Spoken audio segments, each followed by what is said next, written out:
Hello, and welcome to the Big Four Transparency Podcast. In today's episode, I'm joined by Jaimie Nichols, founder of Mountain West Tax, probably the newest firm owner we could have possibly had on the pod. Welcome to the podcast, Jaimie. Thank you so much. Yeah, my pleasure.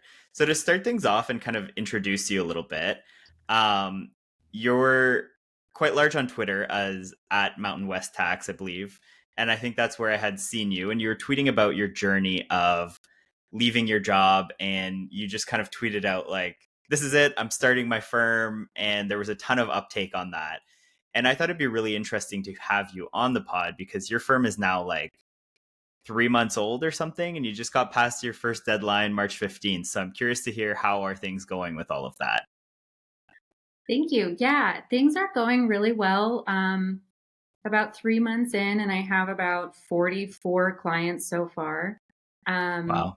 yeah, and it's been really busy, but really exciting. And definitely the encouragement from Twitter was one of the biggest helps because I think tax accountants in general are like a risk averse group of people. And even though I had the money saved and I had been like planning to be a business owner for a really, really long time, having that support from so many people made me feel so much better about taking the leap. And it really provided a lot of context around like the potential success that could happen. And even people who had said like that they had tried it and that it didn't work out for them, that they were so glad that they had done it.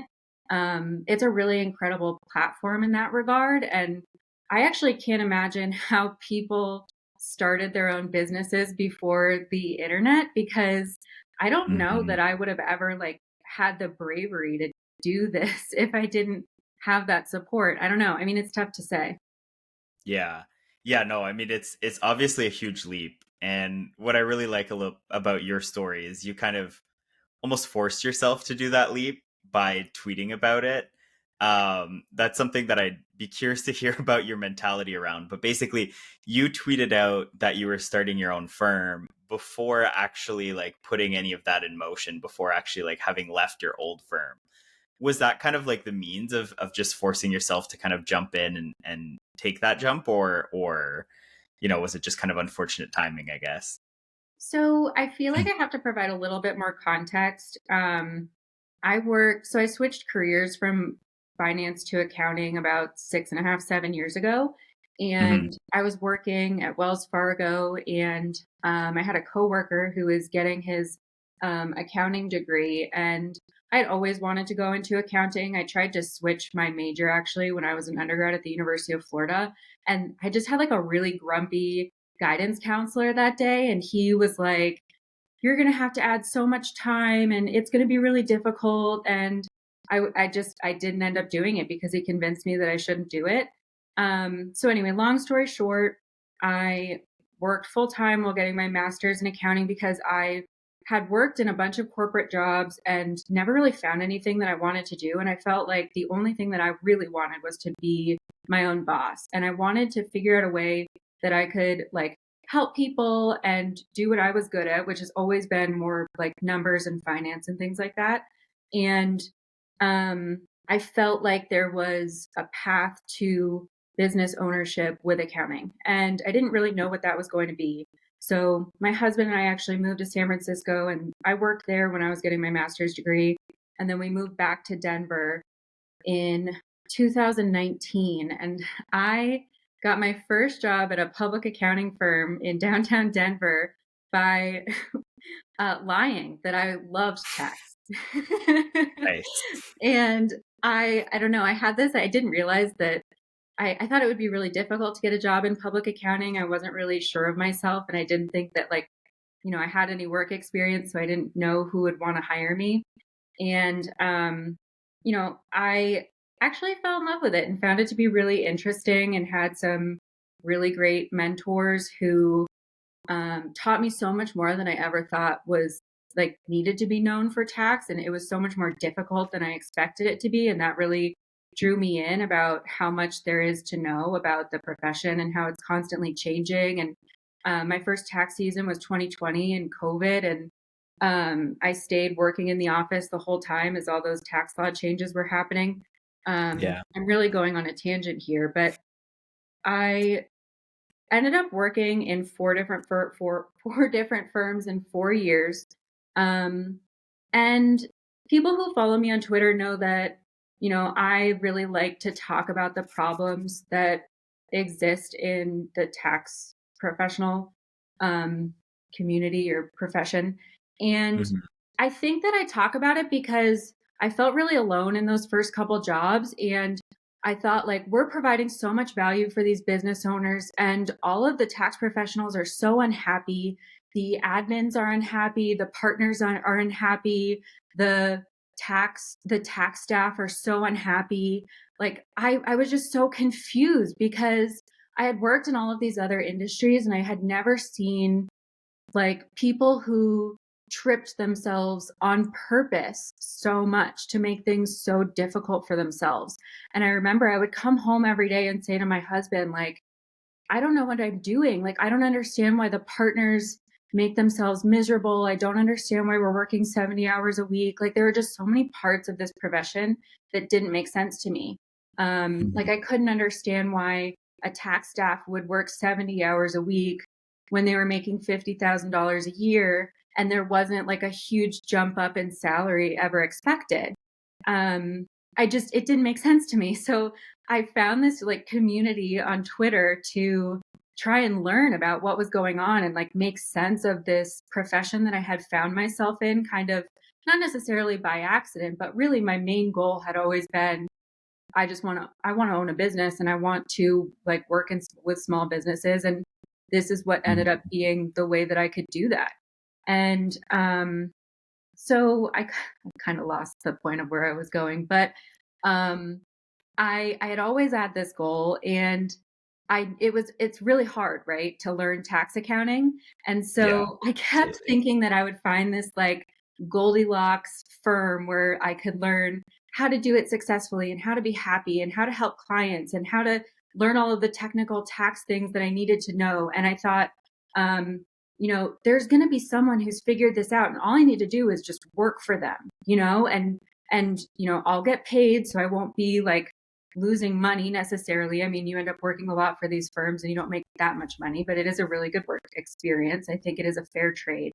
Um, Hmm. and I don't think that I ever necessarily found that, but I did start to get really um, frustrated with the return on my investment at my last firm, which was like a medium sized regional firm. Hmm. And they're a fantastic firm, but I think that the lack of managers to help train staff is becoming a really big problem. Um, Yeah. I think that I mean, we're relying so much on outsourcing that staff work outside of the country. And a lot of the more difficult work, like, is getting handed off to the staff in the States, which can be really overwhelming. And Yeah. there are really limited resources to train on that technical work. And when you get into those deadlines, it's just really tough for everyone. I don't think that there's like a boogeyman, especially when you're like, I worked with so many really great people at my last firm. Like, that was the thing about that firm. Everybody was really awesome and really nice and had a really great attitude. It's just that the nature of this business, when you're in those deadlines, is just really difficult. So, Yeah. so the reason why I did that tweet was because I was looking at a potential tax season with, an associate on my team left. We were a pretty small team. And, I had been toying back and forth. Am I ready? Am I not ready? Is my technical knowledge ready or not? Will I ever know enough to really be on my own? And I don't know, does that answer exist? What is the amount of time that you have to stay in public accounting before you go off on your own?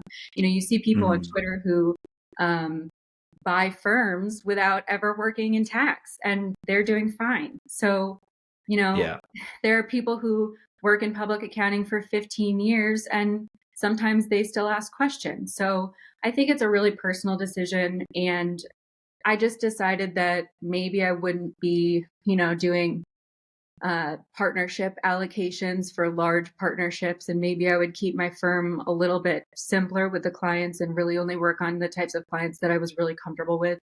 But I was terrified, and so I I realized that I was going to be really miserable, and I came back from Christmas vacation with my family. And, every day I was constantly saying to them, should I do it or should I not do it? And they had been listening to me on this journey for years now, talking about how all I really wanted to do was start my own business, but I couldn't. And I was just stuck at these awful firms. They were sick of it. They were sick of hearing me talk about it constantly. And so Hmm. the day after I got back, I woke up at 4 o'clock in the morning and tweeted that I was starting my own firm. And it got blasted into the I don't know, Twitter sphere, and it got 2,000 likes and it got retweets. And by 6 o'clock in the morning, I ran downstairs and showed my website to my husband that I had already gotten 3 inquiries. And I think within a week, I had 40 or 50 website inquiries. I've since stopped counting on the website inquiries, which I shouldn't. I should track those. But I've just been so busy, Yeah. I had to limit my focus on the things that really mattered for this tax season. So anyway, yeah, that's the story of how I ended up here. That's awesome. I love that. It's honestly like it's a really good way of just kind of forcing yourself being like, okay, I'm taking the plunge. I've committed to this. I think it's a good way to like challenge yourself to do those scary things, right? So, good on you. And I'm happy to hear kind of a bit of a breakdown of what it was that didn't work for you. I think a lot of people are probably in a similar boat. And like you mentioned, like I've had people on this podcast who have been in either situation. Either they quit kind of pretty early and started their firms. And there was a lot of questions around like, hey, is that too early? Other people waited a really long time. And I had one person who, like you mentioned, just acquired a bunch of firms, no CPA, no accounting background at all, and they all seem to be doing really well, which is fascinating, and really interesting to hear. So earlier you mentioned actually that you were in finance and you were kind of really in love with the idea of accounting and more specifically running your own firm. I feel like you hear a lot of the opposite. Myself included, when I was in accounting, I made that classic switch of like, oh, I'm in tax, I want to do FP&A, and I ended up kind of like bridging from accounting to finance. What was it kind of when you were working in finance that made you really want to do accounting, and what about it was like running a firm specifically that you were really interested in? So this is going to sound really stupid and corny. So I've worked in a lot of different roles. The one that I mentioned was commercial lending. So I was a Hmm. credit analyst, and I looked at Fortune 500 companies like quarterly financials and figured out whether they were in compliance or not, which is super boring. And just the typical, like, just doing like rote, calculations for big companies is soul sucking. And I think Hmm. personally for me, like, I would never be able to go work in private accounting. I did work in private accounting in California for like a tech startup, which I've always Hmm. preferred smaller companies in general, just because I like to wear a lot of different hats. I like to do a lot of different things, and doing the same thing over and over again is not really good for me. I tend to, like, I worked in that role, and I remember like they grade you on accuracy. In my first 3 months, I had like a 98% accuracy score. Oh And wow. then every every month after that, it would fall, like, because I was so bored doing it. Yeah. And I mean, I can't say that I had like this linear path of what I was going to do with accounting, but my dad is a engineer. So he's a PE, and he always said like, if you want to be your own person and be your own boss, like, you need to have a license. And Yeah. so I mean, I guess you could become a CFA in the finance world, but I guess I just like latched on to the idea of a CPA being a license that with a skill that I could sell to people, with no clue about what it actually meant. Like, I really didn't understand it when I first started going after it. Okay, so it was really like the agency service model that you, or agency adjacent service model that you were really intrigued by, I guess. Yeah, because I had Spent so my mom worked for a big company. She worked for IBM for 35 years, and my dad was an engineer who started his own firm when I was in middle school. And so I always Hmm. had this comparison of like what their day-to-day differences were, and also their mental happiness, because I remember that my mom's mood was so heavily dictated by who her boss was at the time. And I just thought, when I looked at like, what would make me happy, and having, agency over my own time was just felt really important to me. Awesome. And has firm ownership so far been more or less in line with your expectation, or have there been any huge surprises? Um, there have been a lot of huge surprises. It's been a lot more administrative work than I thought. Hmm. Um, the amount of time that it's taken to get things up and running while selling people, and like while selling my services to people, and doing those introductory phone calls and doing the technical work has been a lot harder than I thought that it was going to be. Just a lot more time intensive. And I think part of that is that I didn't think that I would have this many clients. And I really thought that I don't know how many I thought. I don't have like a number in my mind that I expected, but it would be, I thought it would be about half of the workload that I had at my last firm. And I didn't anticipate having so many people reach out and accept my services. So it's just been a lot more Hmm. work. Yeah. Where has a lot of that demand been driven from? Because obviously you have a very large audience on Twitter, and that really got kind of embraced by the community there. So I know you mentioned you got a lot from there, but is that kind of your main source of leads for the It business? is, yeah, I would say Okay. 85 to 90% of my leads are from Twitter. Um, Wow. there I did a lot of networking with financial advisors too in January, the month that I launched. And um, I do have that. Probably the rest of my referrals are either from financial advisors or from local CPAs who are at capacity. Hmm. Yeah, that's a very interesting piece of the kind of talent shortage. Is you're not the first person who's told me like, yeah, a bunch of my business is coming from other firms who Yeah. can't serve people, right? And I find that really interesting, actually. Yeah, I will. I want to give a shout out to Brad, who's he's on Twitter, but he's also a Denver CPA firm owner, and he's been so awesome because whenever people, so he's at capacity, and when people reach out to them, he says, it's very late to be reaching out to people, and you'd be really lucky if she worked with you. And so whenever I get Mm, clients from him, they're always like, "I'm so sorry. I know it's really I love that. That's awesome. late." Yeah. Yeah, it's interesting. Like just by putting yourself out there, like I have probably in the last 3 or 4 months referred many five figures worth of tax work out. Unfortunately, I'm in Canada, so I can't really send them your way, but to like either the old firm I've worked with or kind of some solo practitioners I know, because again, I've put myself out there so much, but I'm very much focused on Big Four transparency and not the tax work. So I'm like, I can't touch this. And a lot of it I will say is also out of my league. And I'm like, you need the big leagues for this one. Like this is not going to be me who's helping you. But I do that um too. I yeah. Yeah, I've referred out quite a bit of work to some firm owners on Twitter, and also to one of my former employers who's in the Denver area. Yeah, Yeah. I do that all the time. Yeah. And I think that's probably part of the business model too. Like for the big four, I've heard a lot of that.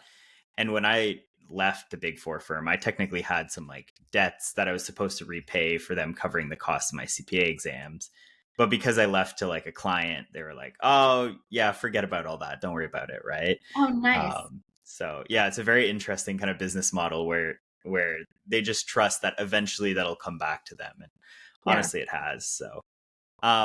So with so much of your growth kind of being driven through Twitter, what did you do to kind of grow that audience? And do you have any practical recommendations for people who might want to do the same? Okay, there are two parts to this because Okay. what I did and what I would recommend other people to do are not the same. Okay. Um, Twitter's changed a lot since I started using it. Hmm. I've had Twitter since I think 2009, but it was on a separate private account that I mostly interacted with friends, and then like, all the viral posts. And Twitter used to be mostly funny stories and complaining and ridiculous things, and you would just retweet, and it wasn't, or at least I was not involved in any of the small business, tax, finance areas at all.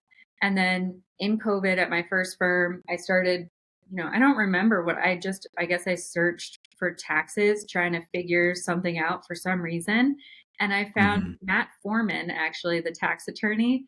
And he was the first person I ever remember interacting with. And I asked him why it was bad to put rentals in S corps, and he responded really nicely. And I Okay. remember I was embarrassed to ask the partner at my firm, and I ended up using the reason that he said. Like I like regurgitated what he said back to the partner, and I like tried to impress them with what someone on Twitter had said to me. And so um, I started using it to learn from people and to complain.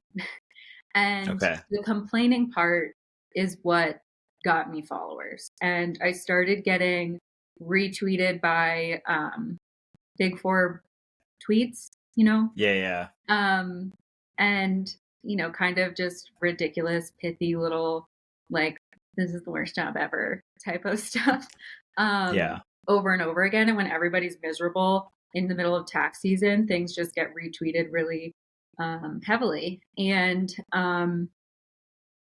that is how I grew my followers. And that's what I say to my family all the time and my friends. I'm like, I can't believe that I was able to like start a business by this social media account where I was just complaining nonstop. And and That's that's what funny. it was. And I was having coffee with a financial advisor, and um he kind of said like, how did you do it? Because he said, I'm trying to build a social media following, and it's really difficult. And some people are so good at providing technical, financial, and tax accounting by advice on Twitter without sounding boring. But those Hmm. people are so few and far between. Um, Rachel Camp, who's a CFP, is the best at it, in my personal opinion. Also, Hmm. she lives in Denver, and I've met her, and she's an awesome person. But there are a lot of people who, when they tweet technical advice, sound like they're lecturing you. They sound like they're studying for an exam and you're reading through their notes, or they sound like, they're just trying to, I don't know, like regurgitate a Google result. Like it's super boring. You can see right through it. Some of it Yeah. gets interacted with heavily just because I think that people will like it or quote it to read it later. And those Hmm. long form threads were really popular for a long time. So if you're going to go that route, I think you have to like try a lot harder and be like Rachel and make it simultaneously interesting and informative. And that's a really like hard needle to thread, in my opinion. Yeah. Or you have to be super authentic and personable, and you have to really, you know, you have to be yourself, and you have to be honest with people, and you have to admit to your faults, and you can't project a version of yourself that you're not, because I think after a certain amount of time, people see through it. Um, Yeah. and I think, you know, I've been tweeting for years, and I think that I am too intense and too negative, and I have too many opinions for some people, and that's totally fine. And I respect, there are a lot of people who I notice will unfollow me, and I'm like, that makes sense because I'm pretty negative, and I'm always, pointing out things that maybe when you open your app, you don't want to see that. So, um, I don't know, if you are going to be doing this every day, opening your phone and putting stuff out and interacting with people about the things that you're saying, you have to Hmm. you have to want to talk about those things every day. So, Yeah. I don't know, if you're going to grow your following, I would say try to, you know, make it about things that you're going to be okay talking about and you won't sound like an idiot. I don't get into technical tax stuff too much because I'm afraid of making mistakes in front of people. And Yeah. when I do post tax things, I will be researching it for like 20, 30 minutes beforehand. Like if I'm responding to someone about, if someone tags me and says, "Hey, Mountain West Tax, what do you think about that?" I just lost 45 minutes because I don't ever want to say anything to people on the internet that isn't true. So Yeah. If only more people thought like that, because so many people just put whatever out there. yeah. Yeah. No, I mean, that's very kind of in line with this framework. I think it's from Sean Puri, who's someone I follow really closely, but he kind of shares like success online often can be, you can either be the expert or you can be the curious novice kind of thing. That's And so people true. will love, yeah, people will love to kind of follow along your journey of learning. And when you kind of adopt the approach of kind of the curious novice, then it's okay to make mistakes because you've portrayed yourself as kind of like, I'm trying to learn and I'm taking you along with me, rather than I am the expert, come here, listen to me, right? Mm-hmm. And I think that's maybe a little bit more in line with kind of the approach you've taken, which I find interesting. um 100%. That is such a great description. yeah, on some of the kind of like negativity and complaining in the space, I think it's a really interesting dynamic where I think some of the kind of biggest influencers in the accounting space tend to be very on the kind of complaint driven side, which is interesting because I feel like it creates this thing where people really kind of band together when they feel, they feel like things aren't quite right in their profession. And I feel like that's what allowed Big Four transparency to exist in the first place too, is that like everyone sort of banded together on like, hey, what the heck's going on? Why am I not being paid properly? And it creates this kind of like tribe, this kind of tribe that everyone gathers around. And I found that to be really interesting. And I'm sure that probably similar has happened with what you say, where it like resonates with a lot of people, and they just kind of want to be a part of that and feel like it becomes a bit of a community of its own, right? So yeah, I very completely interesting. agree. One more thing that I would add is that when I first started tweeting and I was working in offices, Hmm. you don't want to bring any of that negativity to any of your coworkers, especially Yeah. in busy season. And probably the thing that is the most frustrating for me, but I have no right to be frustrated, is that I'm actually like a super positive person. Like I wake up every morning, I work out, like I would walk into the office and be super excited to see everybody. And like my personal mantra is that you should never be negative to any of your coworkers. Like your job Hmm. as an employee in an organization is to have a positive attitude as much as you possibly can. And I really firmly believe that. That's really important to me. And you probably would not know that about me at all based on my Twitter presence. so, Hmm. so I guess I just thought that if I could channel all those thoughts into people on the internet and instead of my coworkers, like that was a really good source of my anxiety, and my, all those worries. I mean, my husband always says that like Twitter is the best outlet for me too, because before I was saying all these things, like blasting them to Twitter, I was blasting them to other, him and my mom and stuff like that. And so now I don't have to, make them listen to the same, like loop of my internal thoughts about how silly the accounting profession is. Like they don't have to listen to me just Yeah. wrestle with those thoughts anymore.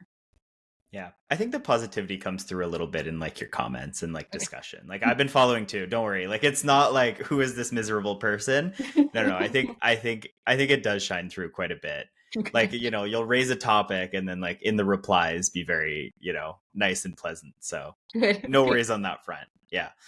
Um, so we've talked a lot about Twitter kind of being your support, and there's a lot of kind of communities around people launching firms. So like I know that there's like Realize by Jason Stats. Logan Graff is currently working on one. I know like Brandon Hall has one. And a lot of that kind of is meant to support maybe the more technical side as well and provide a community. But I think people might go like more in depth of like, hey, what kind of softwares are you using and stuff like that. Have you found Twitter to also be a good place to kind of discover sort of new processes and new softwares that you should be kind of using and implementing, or is it maybe too early to be able to tell that? It used to be. Right now that I don't see that discussed as much. I Hmm. really like, I don't participate on Reddit, but I do like reading the Reddit Tax Pros subreddit. Um, they have pretty Okay. valuable stuff about software. I'm super interested in joining one of those communities. Um, I'm interested in Realize, but the price point right now for me is like really high. So I don't Hmm. know. We'll see how it shakes out. I don't know what my cash flow is going to look like yet. So, and I'm not an optimist. So I'm Okay. afraid to commit to like a high monthly fee for something that's not necessarily like necessary. Yeah. We'll see. Yeah. I think that's reasonable. And I think that's probably why there's so much room for kind of more and more communities, right? Of like, what's the level of support you're going to get versus kind of pricing. Yeah. I'm very curious to see kind of Logan's because he talked about it on here. And he has really good kind of content creation and is pretty early in his journey as well. So I'm very, very curious about that one, I where it am ends up. too. So yeah. I signed up, like I signed an interest form for it. Yeah. Um, Logan is one of my favorite people because he has decided that he's not going to back down on his values super early. And that's been Yeah. so inspiring and awesome. I just, Yeah. cause, and he has such a positive attitude about it too. I just think he does such a good job. Yeah. No, I love the rise of the kind of content creator slash firm owner. I think it's tremendous. And through doing this pod, like I've almost like convinced myself being like, oh, firm ownership is like super cool. Like maybe that's something in the future one day. And you can kind of pick your flavor, right? Like I've really liked kind of like working closely with Brandon too. Like he's super positive about it and really empowers his employees, and Logan, and in the future you as well. I mean, already you, but as you kind of get further in your journey as well, that's going to be Yeah. cool to see. Um so this being a tax firm and us kind of almost being through tax season, probably being through by the time this goes live. Um What's kind of your plan for the rest of the year? There's a lot of sort of hybrid firms that do tax or they work on some sort of subscription model to be able to spread the workload. I'm curious to hear what your plan is for that. So I have a couple goals and Hmm. I don't know what the order of importance for them is. So these aren't in order of importance, but I want to have more bookkeeping clients. I want to have more local clients. So Okay. I want to do some local networking with CPA firms that I haven't reached out to. I haven't reached out to any local CPA firms, actually, just people that I've met on Twitter. Um, Hmm. I had contemplated joining a BNI group, but I don't think I'm going to do that. Um, I What else am I going to do? Oh, CFP. I'm thinking about studying for the CFP exams, and then Okay. I have a lot of parts of my process that really need to be improved. I need to work on blog posts and explainer posts for my clients so that I can organize things. And when people ask the same question, that I can send that to them. So when people ask questions, I have like a couple different Google Docs where I've been putting ideas for blog posts and things that people generally tend to get confused about. I need to refine my organizer. All of those sorts of things that you pick like one or two and then the rest you just push forward year after year. Yeah. Yeah. When you talk about process improvement, kind of already having some ideas on that, is there one biggest thing that you're looking forward or needing to tackle? Well, this isn't like that. This isn't that big of a deal, but for my businesses this year, I didn't give them a deadline for documents. Mm, And I don't think that I did a very good job explaining what bookkeeping, like final bookkeeping is for some of my smaller, newer businesses. So I need to figure out a way to not be creating a balance sheet in March. And right. whatever you would call the process improvement for not creating balance sheets in March, that's that's the one that I need to do. Okay. Because I made these Interesting. promises. I trusted so many people when they said, um, I've been I'm doing my bookkeeping, and even though I'm so tough on Twitter, um, I was like, "Oh yeah, it's probably right." Like, Yeah. how bad can it be? Oh Sorry, man. it's funny to me. Yeah, I mean you hear people tweeting about that kind of all the time, and a lot of the people I've spoken with too, they're like, "Oh, you trust your client's bookkeeping? Interesting. Let me know how that goes."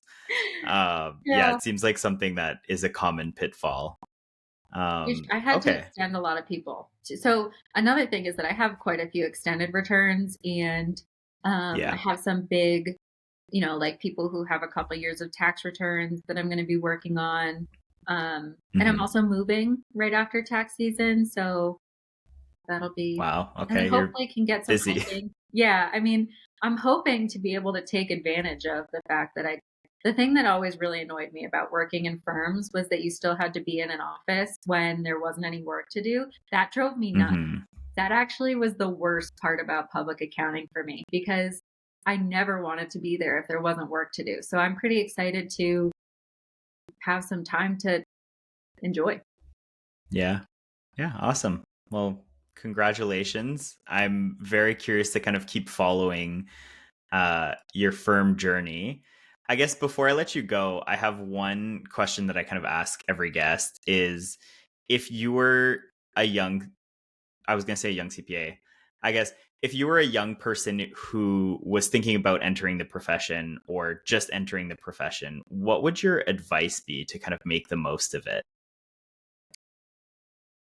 The public accounting experience in firms is worth it, even though it's miserable and hard. And if you are an entrepreneurial type of person, it's going to be really difficult to be told to do things the way that they want you to do them.